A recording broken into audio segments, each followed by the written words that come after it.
I hit this issue today, and here is the quick fix that solved it. Setting up an ESIM on your Google Pixel can be a bit tricky, but with these steps, you'll be connected in no time. Step 1. Check compatibility.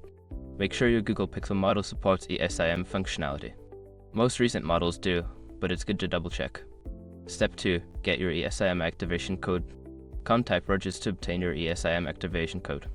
This is usually sent via email or SMS. Step 3. Open mobile network settings. On your Pixel, go to Settings, then tap on Network and Internet. From there, select Mobile Network. Step 4. Add a mobile plan. In the Mobile Network section, tap on Add or Plus to add a new mobile plan. You will be prompted to scan the QR code you received from Rogers. Step 5. Follow on-screen instructions. Once the QR code is scanned, follow the on-screen instructions to complete the setup. Make sure to restart your phone if prompted. Remember, if you run into issues, double-check that you scanned the correct QR code, as using an expired or incorrect one can lead to setup failures. Enjoy your new ESIM setup.